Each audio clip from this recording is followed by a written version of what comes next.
Hi there and welcome back. So today we have an exciting project to work on, and by the end of this short tutorial we should be able to re-implement this smooth animation that actually depicts like an audio spectrum. Maybe when someone is speaking, it can show you that the mic is actually on or off. And this inspiration actually comes from an animation I saw recently on Twitter, and this actually is the original uh, animation that actually I got it there. And I think I thought it would be nice for us to try and re-implement the same animation, or even create something that's actually much better, but in code form that we can reuse for future projects going forward. So with that out of the way, let's try and understand what makes this animation, and then we'll try now to write some code to bring it to life. So with that, let's switch over to my Scratchpad and then we'll get started. Awesome. So now in my Scratchpad here, I will try and show you exactly how we're going to implement the same animation. So as you have seen initially, it's made up of actually five bars, which are actually vertical, and at the center we have a reference point at coded 0, and each of this bar starts from an initial position at the center and then grows up to a maximum height. Let's call it y1, and on the lower part we'll call it negative y1. So this is the full height once it's fully animated, and then it shrinks back to the original position at the center here. So to better understand that, let me adjust that, let me give it a different color, and then let's scroll down a bit. So I will draw the x and y axis here. So let's start with that. So at first, the first box starts to animate, and then after a brief period of time, the next one actually starts. Then the third one kicks in, the fourth one kicks in, and then the last one kicks in. And then once now all of them have finished animating and they have returned back to their original shape, which is actually at the center here, that's when now we go back to the first one and start the animation again. So it continues that way and runs infinitely. So this is the original position at the center, and then the full length now here, let's call this length of course L, is what now we animate it to. Now this is quite an interesting one because of course out of the bat we see that the distance or actually the delay time before each animation is actually constant. So let's call it D, and also this one will be D. Similarly, this will be the delay D and D, and also the length of the animation for each cycle is constant, and approximately it's around one second, so 1000 milliseconds, and the full animation cycle for one of them is approximately 2 seconds. So if you do a bit of maths, so if you do a bit of math, you realize that if you sum, let me get a different pen here. So if you sum these delays, there are 4 of them, and then you sum them to the unit time here, it should actually equal this time, which is the unit cycle for each animation. So that means actually if you do the math, we do 4D plus 1000 milliseconds should give us the 2000 milliseconds, which is actually 2 seconds, and that means 4D will be equal to, you take this other side and you get 1000 here, and therefore the delay time should be approximately 250 milliseconds. So this is the approximate time, which is actually more suitable. It should not exceed this value, because if it exceeds this value, that means the animation goes above the unit cycle, which is 2 seconds. So but for our case, we'll work with a delay of 200 milliseconds. I found that to be the most suitable. And then of course for each bar We'll work with, of course, 1 second for full animation from the original state to the full bar, and then back to the original state. Good. With that out of the way, let's start now writing some code to re-implement this same architecture. So I'll switch back to my editor and we'll get started. So this actually will be our final output, but let's clear everything out and start afresh.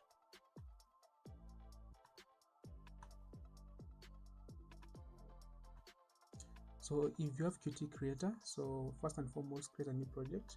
I do assume that actually you have installed a Qt Creator IDE, or if you're using Visual Studio or any other IDE for you to set up the same project, well and good.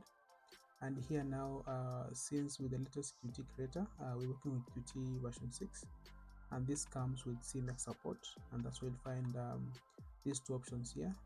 So for our user interface, we'll be working mostly with QML, that's Qt Quick, and it comes in 2 flavors. The Qt Quick application with the compact in brackets, this mostly allows you to use QMake for your build system, but the Qt Quick application here works mostly with CMake. So for this case, let's just work with this one because it will mostly work with Qt version 6 and I have it installed. If you have Qt 5, you can still work with that using the compatibility layer, which is still fine. So select Qt Quick application, click next, give it a name. Let's just call it audio animation. Choose your directory, then click next. I'll keep it everything default the way it is. Here I will choose my compiler. So I have a couple of compilers already, but for this case I will go with the MSVC 2019. You can still use a MinGW compiler, so either of them will work fine. I'll click next.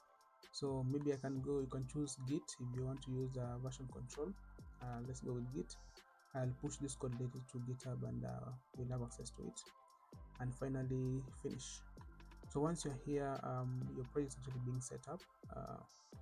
I will have a look at it in a second. So let me first run this. It actually gives you an empty window here with the title Hello World, and this actually is coming from here. So for a start, we can give it a new name. Let's say audio animation. We'll keep the defaults the same, and let's first look at the files that actually comprise our project.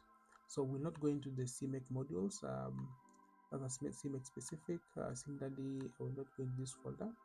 So of interest, I will just open this CMake list.txt file, and this is actually the configuration for CMake for you to build the application in Qt version 6. Similarly, for our project specifically, there are 2 main files already included. As you can see in the CMake file, you have the main.cpp file and you have the main.qml file here. And in our source tree, we have the main.cpp here, which is the entry point that actually launches our user interface. This is where you are loading your main.qml file at this point. And then if you come to the main.qml, this is where we are. And I think now we are caught up. So to start off, I'd want to create 2 additional components. I will call one AudioWave, and then the next one I'll call it AudioWave bar. So I will explain each in detail as we work on them. So to add a new QML file, I'll select my project here. I will right click and I will come and do add new file. On this dialog, I'll go specifically to Qt, select QML. I'll click choose and I will just call it AudioWave as we discussed. Once that's done, I will do next. I will click finish. Similarly, that will be added here. I will add the second one. I will do audio bar. I'll do next and I will do finish. So with both of them added here, what I'll do now, I'll close that, close this one. Let's just stop everything. Back to our main.qml file. I will not really work anything on this specific file. What we'll just do here is to import the AudioWave With that out of the way, I'll click save. If you run it, nothing changes. It'll still be a blank window with just the title changed as we changed earlier. So in the AudioWave file, what I'll do first here, I'll give an ID. I'll just give it an ID of root. And then next, what we'll do here, I will give it dimension. Let's just do a width. Let's actually just fill the parent item. So we'll do anchors.fill, and I will do parent. So this is actually same to doing anchors.left, parent.left. You do anchors.right, parent.right. And also do anchors for top and bottom. So if you're new to QML, anchoring is basically how you do layout of components relative to each other or relative to the parent component. And this way you can align an item to the left, top, right, bottom, or even center. So for this case, we're just saying fill the parent item. So it's similar to also saying the width of this specific component is an item to be equal to the parent's width, and the height to be equal to the parent's height. So an item basically is has no visual representation on the UI, because you can't assign a color and width or not even a radius. So to be able to see maybe some output, so we shall start here first by maybe let's first display a circle on the screen. So I'll do a rectangle. So a rectangle is similar to an item, but now it has some color borders attached to it. So let's give it a color. Let's give it, let's say red. For the width and height, let's do 20. Height, let's do 20. And then let's align it at the center of this of the window. Let's do anchors.center in. Let's do parent. Let's save that and let's give it a quick run. Let's see the output. And so just as we discussed, it's a square. So to make it a circle, you add the radius property, and we'll bind it to the width such that it's always half the width size. And if we run that also, we'll have perfect. We'll have a red circle at the center of the screen. So for our case, for us to replicate this kind of animation, we'll need five of these rectangles. And for us to align it horizontally, we can use the anchoring, or alternatively we can use a row or a row layout. So let's just do the row. I will do row. And then if you use a layout like row, then you can do anchors.center in. They will have a clash. Then here I will bring it here, and I'll do anchors.center in parent. And then row also has another property which we'll make use of, and that is called spacing. Spacing basically defines the unit distance between individual components under this layout. Let's give it a 10, and then if we don't like it, we can adjust it accordingly. So once we do that, we can copy this one now. Let's just do as much as we need. And then if you give this a quick build, you will notice, okay, I think even we added more. So all these circles are actually laid out horizontally because it's a row. If you used a column, they will be laid out vertically. And the unit distance between each of these circles is actually 10, as we have indicated here in the row component. So for this case now, we want to be able to perform some property changes for each of these elements, and it will be really hectic to try and implement them here and then replace them in the next one, and so on and so on. So for this case, I will just cut this one out, and then in our audio bar, what we already added here, I will paste it here. And then since it's actually the same content, so if you come back here and I just do audio bar, so in essence nothing should change. It should still run properly with the same output. Yeah, nothing changes. But now I want to reuse this component for each of them, so I can safely remove the rest.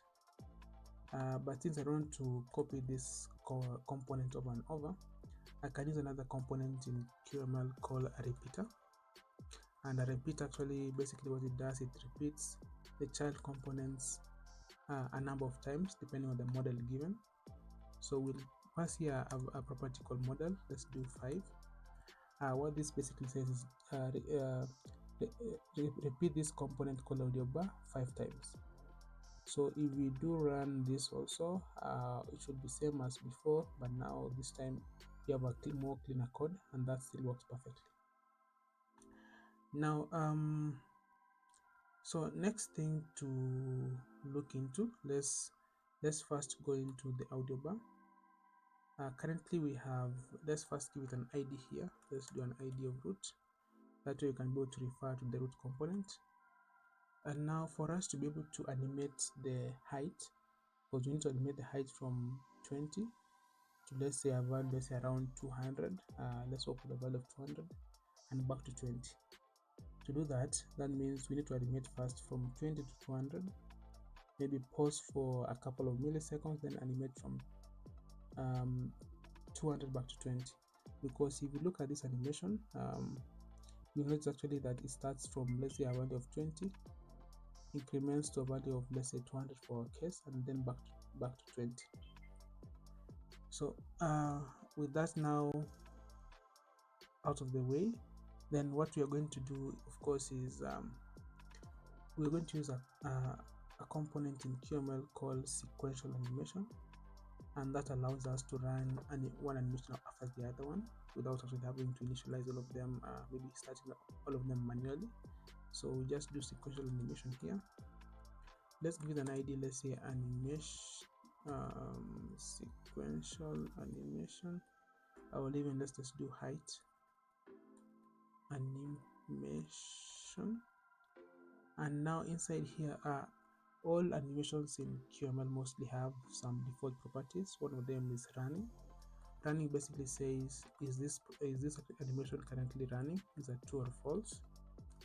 Second one is called loops, and loops are a way of just saying how many times are we running this animation. You can give a number like a default number like 0, 1, 2, 3, or if you want it to run forever, you can do sequential animation dot infinite. Yes. So under sequential animation, you're going to give it a couple of animation properties. So let's do a number animation. We're just going to animate a number, and in this case, first and foremost, what's our target component? We're going to target the root component, which is the rectangle here. Secondly, what property are we targeting in this component called root? And for our case, we want to animate the height, so pass the height here. Thirdly, from what value are we animating from? So let's do 20. And to what value are we animating to? Let's give it a value of 200. And then lastly, how long should the animation run? A value of duration. Let's give it a value of 450, because it's supposed to sum to 1 second, so it's 1000 milliseconds. So with this defined, I will do a copy and paste for the same twice, and then I'll try and detail. So for the last one, we are now reversing from 200 back to 20. For the second one, I want us to have a delay of 100 milliseconds here. So basically, I don't want to change any property. I will just leave it that way, and that should serve the purpose. So with that all set, let's run this, and we'll see what happens. Perfect. So as you can see, they are now all of them expanding and contracting. Okay, the height is actually starting from a default value to the maximum and back to a default value. Now we all notice that if you look at the animation, there's usually an order whereby the first one begins, there's a small delay before the second one begins, and that until the last one. We did our first calculations, and we realized that we need a delay of almost around maximum of 250 milliseconds between each start of the bus. And so also this cycle is defined at a constant time. So So if you look at the bottom here, you realize that by default this timing is actually at we have an 8 seconds on our animation, and you have 4 cycles of this animation. That means each cycle takes approximately 2 seconds. So if each cycle is 2 seconds, so let's first create a timer that every 2 seconds it lets us know that we have finished one cycle. So we're going to do it in the audio wave, which is the parent, because this audio bar is like a delegate whereby we'll now be having the individual implementation down there. So let's create a timer. A timer is a component in QML that basically does some time counting and then tells you once it's actually done. So the parameters to expect, number one is interval, and in this case it will be 2000 milliseconds. Is it running? Let's just do true for now. How does it repeat? So for our case, we need the timer to always be running. And then our last property we'll want to look into is a callback once this timer is triggered, and I will do on triggered, and I will say here let's just create a function in this same AudioWave component. Let's create a signal here that will be invoked once this timer is actually triggered. Let's call it, let's say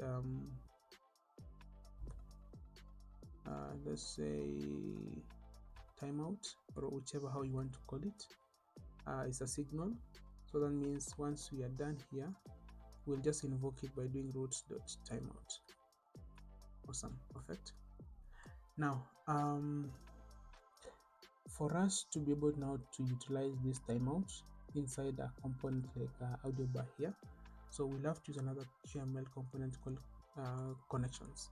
So what connections allows you to do is we are trying to bind signals from another component in a different component, and now it expects a property called target, and target basically tells you where these signals coming from. I will say root, which is actually the root component here, and then here we'll create a function, and this function has to implement the signal we want to handle. In this case, this signal called timeout, and in QML, given a signal, then the corresponding handling function is called add the on statement before it, and then write the signal now with starting with a capital T in this case, that way. And now if you do here console.log timed out, and then if we do run this, we should be able to see some information on our console here once it runs. Yes, it's actually showing here, so that means it's actually being invoked. Once we have this up and running, we'll do next is inside now this audio bar, we will be adding another timer, and this timer will allow us to have that kind of a delay before we invoke this height animation to start. So to achieve that, I will create a timer here also. Duration, okay, sorry, interval, let's call it 0 first, and then we'll update. Repeat, we'll say it's false. Running, we'll say false also. And then lastly, on triggered, the callback now will say height animation dot restart. So basically, when this timer finishes counting, then we need to start this animation, and since we are starting the animation from this timer, we'll get these two last options out so that it does not run automatically. Secondly, let's give this timer an ID. Let's call it height animation timer, and since we need to access this timer from outside this component, so let's export it here by do property alias. Let's give it a name of, let's say, timer, and then let's give it that way.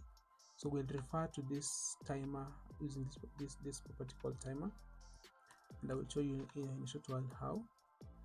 Secondly, let's create another property here, property in integer called delay.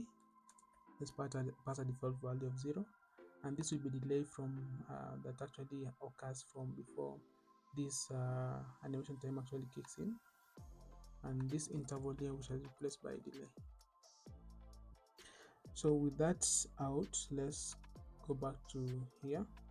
So in our audio bar, we'll be required to set the delay. Let's leave it at 0 first, and then we want to know once this component has finished being loaded.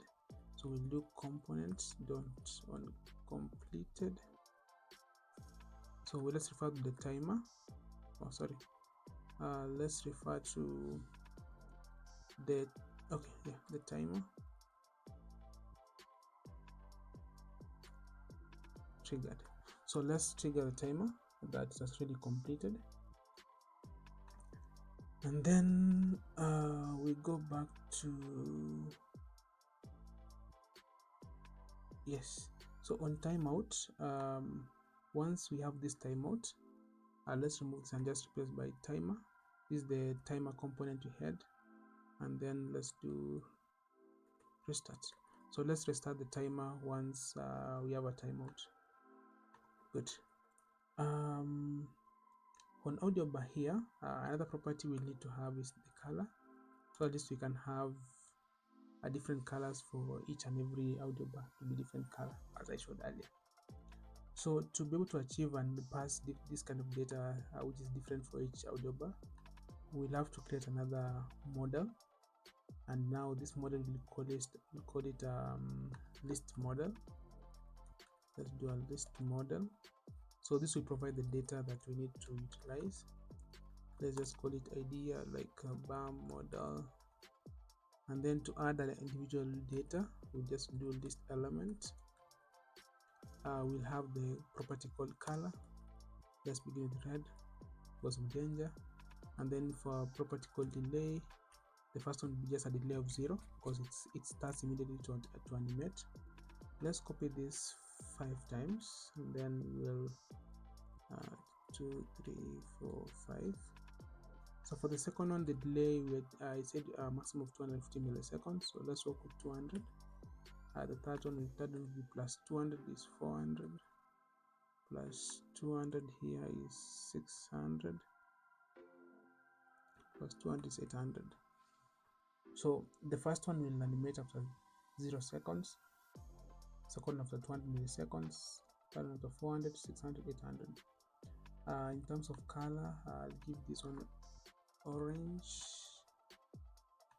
Let's give it one, let's say brown. Let's say pink,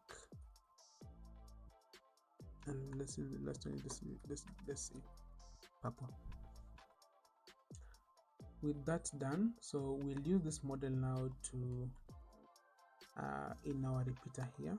So in our repeater, we'll just pass the model as using the ID, and to access the properties now, the color and the delay, use an object here called model, and then just do the delay. If you are aware about how JSON works, then this will actually make it's actually much similar to it. And color. So the color will change the color of the rectangle or the audio by itself, and then the delay is basically the value for the delay before each animation runs. So let's run this and see what's the current output in a second.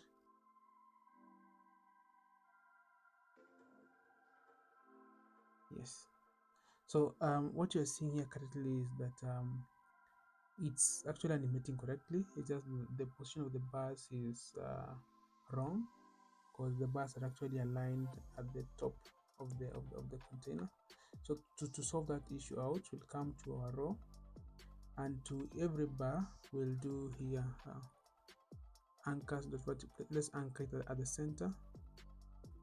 We'll do parent.vertical center. Let's run that. Let's see the difference.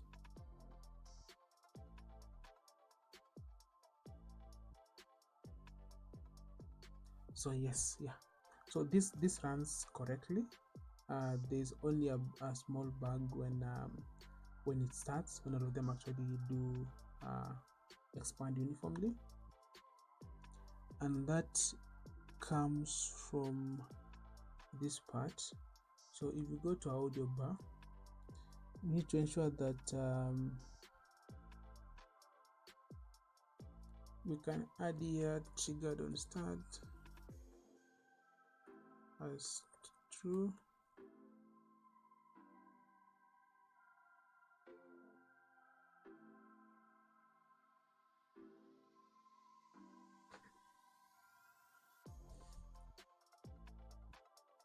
So this property basically says that if you, when you start to do this timer to start counting, trigger it. But no, let's not use that one.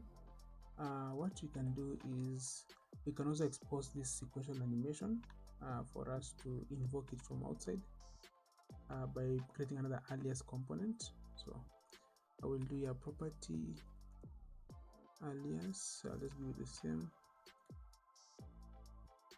and then once we have completed loading the component, let's just do the start.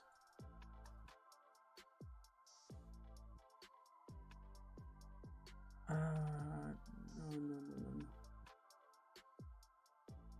I think that should be wrong. So you're supposed to do, yes, you're supposed to start the timer itself, because there's a delay factor we need to factor in, because if we run the animation directly, we will have all of them still animating at the same time.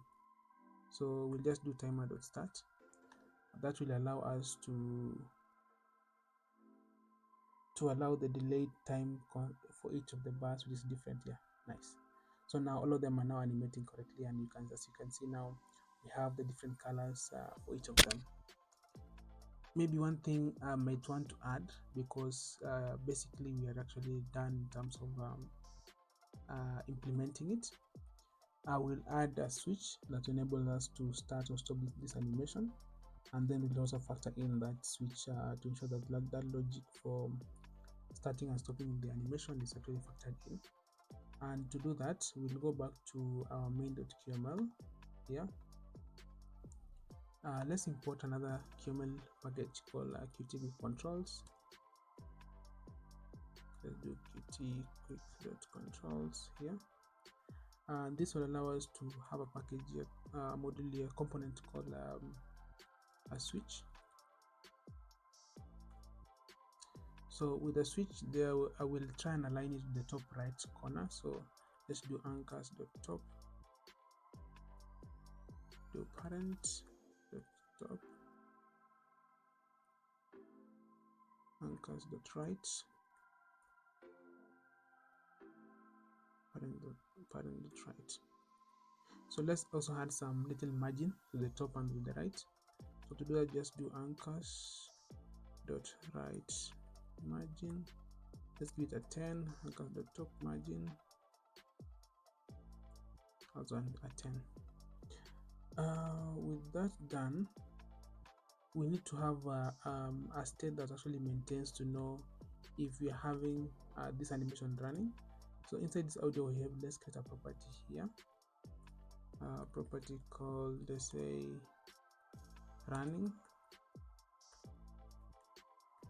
By default, let's say it's running is true.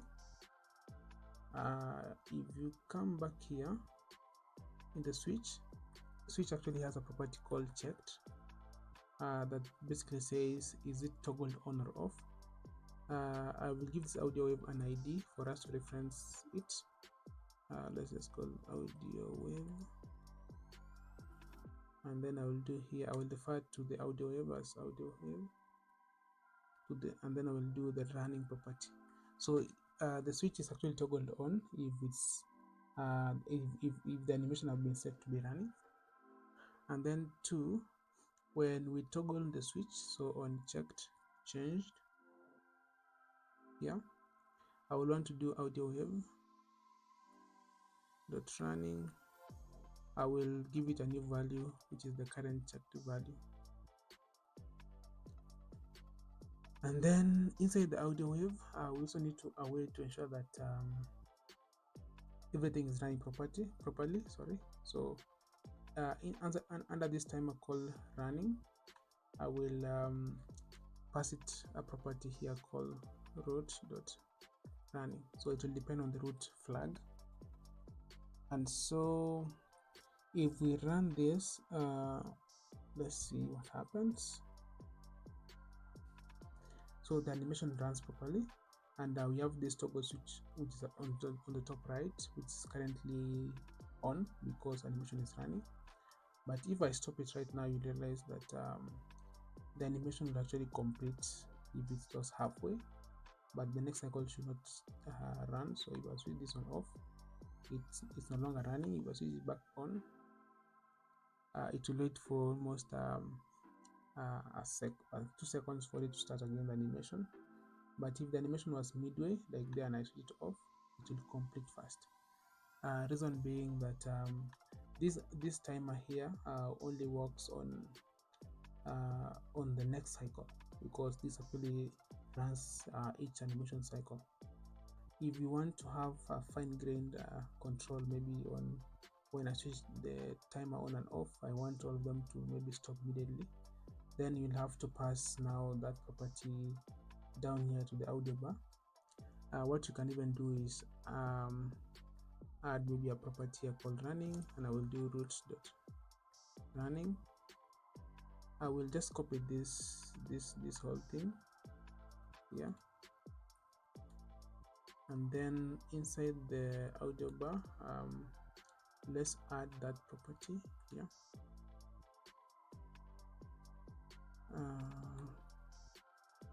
So for the height, because we are animating the height,